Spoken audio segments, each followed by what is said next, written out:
To my YouTube channel Economics Mind by Manish Fisher. आज हम start करने जा रहे हैं हमारा बिजनेस स्टडी क्लास 12 का टॉपिक हेनरी फ्यूल के प्रिंसिपल्स। आज हम समझेंगे हेनरी फ्यूल जो कि क्या थे, एक लेबर थे।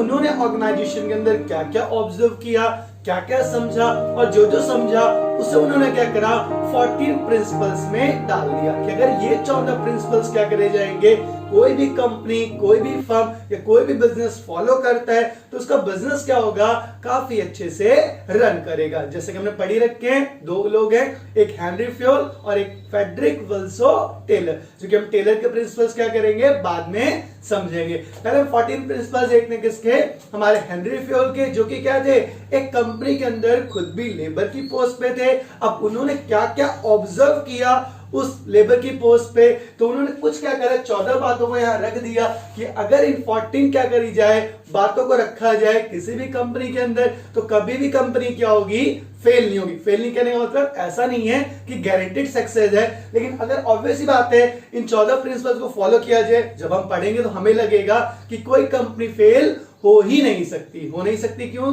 क्योंकि हम क्या करेंगे, इसके अंदर सारी चीजों को कवर कर लेंगे। तो जैसे कि बताया था, welcome back to my YouTube channel Economics Mind by Manish. Start करते हैं आज की वीडियो।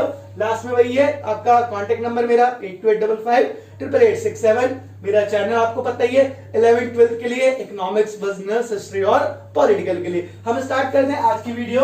हेनरी फ्यूल के 14 प्रिंसिपल को समझेंगे कि उन्होंने क्या क्या बोला और क्या क्या प्रिंसिपल्स के अंदर बातों को उन्होंने डिस्कस किया।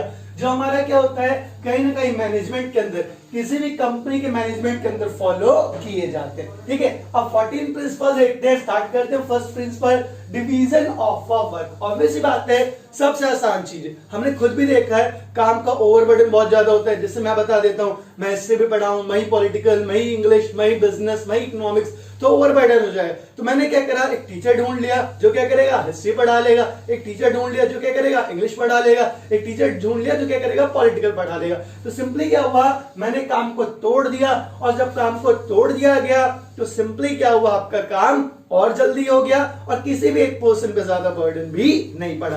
तो हेनरी फ्यूल भी क्या कहा, डिवीजन ऑफ वर्क, काम को क्या कर दीजिए, तोड़ दीजिए, और जब काम टूट जाएगा तो सबके ऊपर क्या होगा, थोड़ा थोड़ा कम बर्डन हो जाएगा या ओवर बर्डन नहीं होगा। और जब ओवर बर्डन नहीं होगा तो काम क्या होगा, आसानी से हो जाएगा।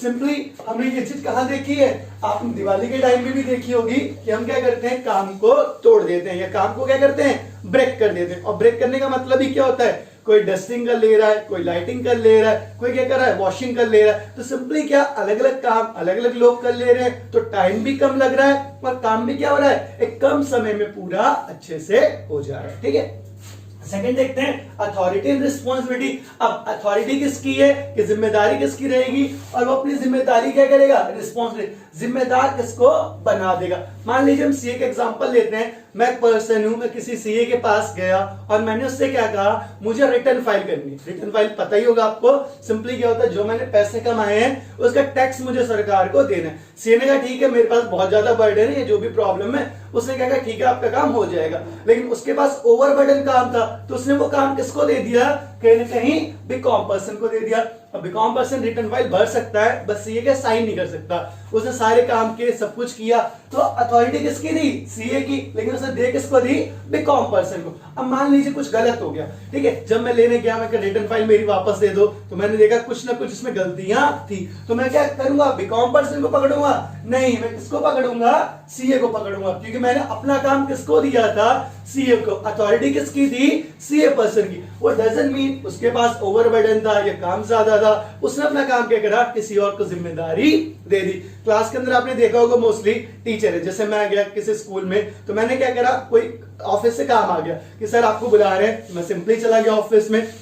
अब मैं चला जाऊंगा तो कुछ तो मेरी जिम्मेदारी बनेगी ना। मैंने क्या करा, किसी एक मॉनिटर को उठाया और क्या करा, किसी एक बच्चे को उठाया जो क्लास का मॉनिटर था, उसे बोल दिया तुम्हारी जिम्मेदारी है क्या करो, क्लास को कैरी फॉरवर्ड करना, कि पढ़ाना लिखाना, मारना पीटना नहीं। लेकिन ठीक है, उसकी पर्सनल किसी से दुश्मनी हो और उसने क्या करा, किसी बच्चे में चांटा लगा दिया या उसे मार दिया, जिससे ज्यादा प्रॉब्लम होगी, तो पकड़ा कौन जाएगा, अथॉरिटी किसकी थी, मेरी। मैंने अथॉरिटी किसको दे दी थी, अपनी रिस्पॉन्सिबिलिटी किसी और को जिम्मेदारी दे दी थी। तो अथॉरिटी का मतलब क्लियर हो गया होगा, उसी पर्सन को जिसने हमें जिम्मेदारी दी है सिंपल वो क्या करेगा, हमारा ही ऑर्डर पकड़ेगा। थर्ड वन डिसिप्लिन, ये तो बताने की कोई जरूरत नहीं है, अगर ऑन अ टाइम आप किसी भी काम को करेंगे तो आपको कोई प्रॉब्लम नहीं हो। सिंपली है, हम भी देखते हैं कि हमें क्या करना चाहिए, हर काम को समय पे करना चाहिए, टाइम से खाना खा लेना चाहिए, टाइम से सो जाना चाहिए, इवन पढ़ने का भी टाइम बना लीजिए। आजकल बन रहे रेशियो 90 और 20 का रेशियो बन रखा है। 90-20 का रेशियो क्या होता है, आप 1.5 घंटा पढ़िए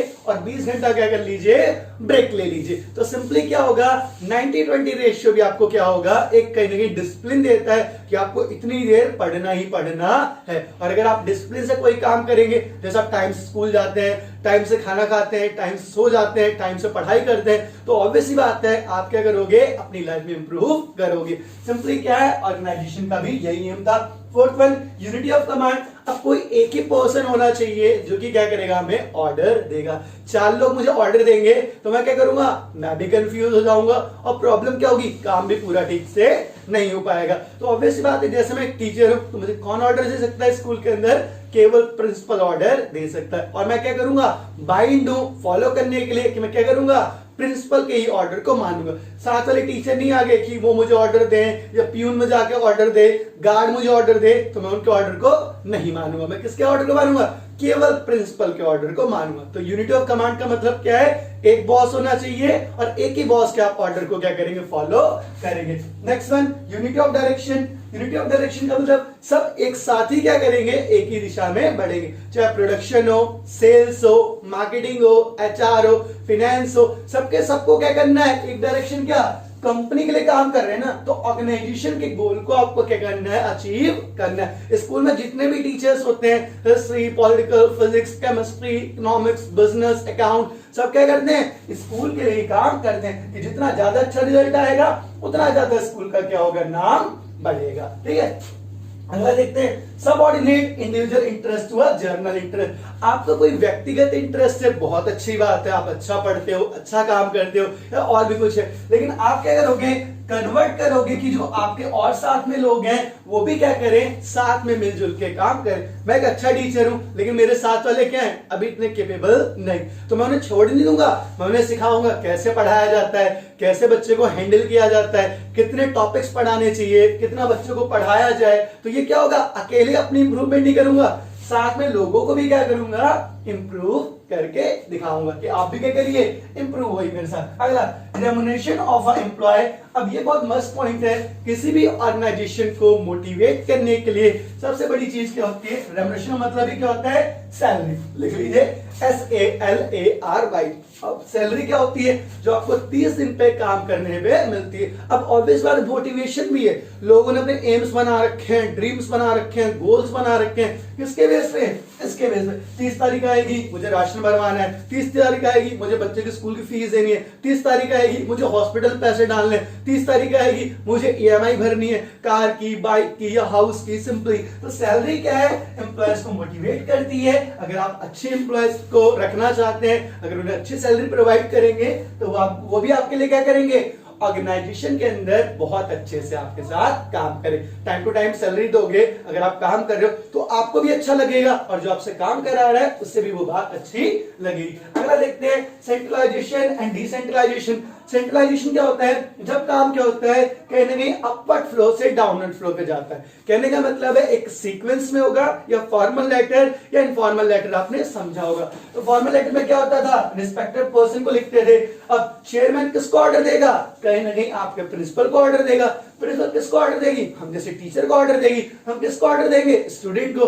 और स्टूडेंट किसको ऑर्डर देंगे, अपने पेरेंट्स को, क्यों कल छुट्टी है, कोई भी ऑर्डर ऐसा हो सकता है। तो ये क्या है, सेंट्रलाइजेशन। कैसी प्रोसेस है, सेंट्रलाइजेशन। इस प्रोसेस को कोई ब्रेक नहीं कर सकता। ऊपर से ऑर्डर क्या आ रहा है, नीचे की तरफ आ रहा है, तो फ्लो कैसा है, अपवर्ड टू डाउनवर्ड। दूसरी ओर क्या है, डिसेंट्रलाइजेशन। मान लीजिए कंपनी में क्या होगी, आग लग गई, या स्कूल में क्या होगी, आग लग गई, तो ये प्रोसेस ही फॉलो होगा। प्रिंसिपल मुझे ऑर्डर दे रही है, मैं स्टूडेंट्स को, स्टूडेंट्स, और अब क्या होगा, ऑन द स्पॉट जो बेस्ट डिसीजन रहेगा वो हम क्या कर लेंगे, ले लेंगे। ठीक है, नेक्स्ट वन देखते हैं स्केलर चेन। स्केलर चेन भी कुछ ऐसा ही है, मैं बना देता हूँ, स्पेसर से ज्यादा नहीं है। मान लीजिए आपका फेवरेट लेटर सुना होगा, स्केलर चेन। मान लीजिए एक A पर्सन है, B है, C है, D है, E है, F है, G है और I। ठीक है। तो सिंपली ये क्या आपके स्केलर चेन है, इसे हम क्या कहते हैं, फ्यूल्स लैडर भी कहते हैं। तो स्केलर चेन का मतलब क्या है, अगर एक को दूसरे से बात करनी है तो सबको पता है किससे बात कर सकते हैं, या डायरेक्टली डी को आई से बात करनी है तो वो भी क्या करेगा, इसमें आराम से बात कर सकता है। बुक में आपको देखने को मिल जाएगा, इसको फ्यूल लैडर भी कहते हैं और स्केलर चेन भी कहते हैं और गैंग प्लैंक भी कहते हैं। तो जाइए और बुक में इसको देख लीजिए। अगला ऑर्डर। अब आपका ऑर्डर जो ऑर्गेनाइजेशन के अंदर वो क्लियर होना चाहिए। कैसा ऑर्डर होना चाहिए, जो आपकी कॉस्टिंग को क्या करे, कम से कम करे। और ऑब्वियस ही बात है, आप क्या करोगे, उसी ऑर्डर को फॉलो करो। ज्यादा कॉस्ट तो कोई भी नहीं देना चाहता ना, मैं भी ज्यादा पैसे क्यों दूंगा। मान लीजिए मार्कर मुझे 5 रुपए का बन के मिल रहा है, इसके लिए मैं 7 रुपए थोड़ी दूंगा, मैं क्या करूंगा, केवल 5 रुपए में इसको बनाना चाहूंगा। तो ऑर्डर क्या सिंपली कौन करता है, आपका परचेस और आपके सेल्स के काम क्या है, ऑर्डर लेना। इक्विटी क्या होता है, आप इक्वालिटी रखेंगे। मान लीजिए 2 लेबर आपकी कौन से हैं, एक ए है और एक बी है, दोनों 8 घंटे काम कर रहे हैं, लेकिन एक 100 प्रोडक्ट्स बना रहा है और एक 150 बना रहा है। लेकिन मैं दोनों को क्या कर रहा हूं, मान लीजिए इस चीज के लिए 5-5 हजार रुपए दे रहा हूं, तो गलत है ना ये। हम सिंपली क्या करेंगे, इक्वालिटी रखेंगे। कैसे इक्वालिटी रखेंगे, जिसने जितनी यूनिट्स बनाई है उसको उतने पैसे क्या करेंगे, देंगे। 5 लेवल्स को क्या करेंगे, मान लेते हैं 8000 दे देंगे। क्यों, क्योंकि उसने काम भी क्या करा है, ज्यादा करा है और यूनिट्स भी क्या करी है, ज्यादा बनाई है। अगला stability of personal must important है। पर्सनल का मतलब क्या होता है, आपका एम्प्लॉय। देख लीजिए अपनी बुक में या कॉपी में, क्या होता है इसका मतलब एम्प्लॉय। अगर आपका एम्प्लॉय लगातार 5 साल 10 साल 15 साल 20 साल से काम कर रहा है, तो आपने कुछ टिपिकल मूवीज में देखा होगा हिंदी, वहां भी क्या हमें देखने को मिलता है कि हम आपके फ्री में काम करेंगे। ये ट्रस्ट है। क्यों ट्रस्ट है, क्योंकि आपने अपने एम्प्लॉय को क्या रखा है, हमेशा टाइम टू टाइम खुश रखा है। और जब खुश रखा है तो वो क्या है, एक स्टेबल है, आप लोगों को निकाल नहीं रहे, आपका ट्रस्ट है। सामने जो एम्प्लॉय आपके लिए काम कर रहा है उसका ट्रस्ट है। तो दोनों के ट्रस्ट से क्या बनती है, ऑर्गेनाइजेशन बनती है कि आप क्या हो, एम्प्लॉय के लिए खड़े हो और एम्प्लॉय क्या आपके लिए खड़ा है। अगर आप रेगुलेटरी में रोज के रोज एम्प्लॉय निकालोगे नया, तो उसको समझने में भी टाइम लगेगा और ज्यादा बहुत सारी प्रॉब्लम देखने को मिलेगी। लेकिन अगर कंटिन्यूअसली वही एम्प्लॉय है जो चला आ रहा है चला आ रहा है चला आ रहा है, तो सिंपली क्या होगा, ट्रस्ट है क्या, ऑर्गेनाइजेशन का अपने एम्प्लॉय पे और एम्प्लॉय का किसके ऊपर, ऑर्गेनाइजेशन के ऊपर। तो कंपनी क्या करेगी, और अच्छे से काम करेगी। अगला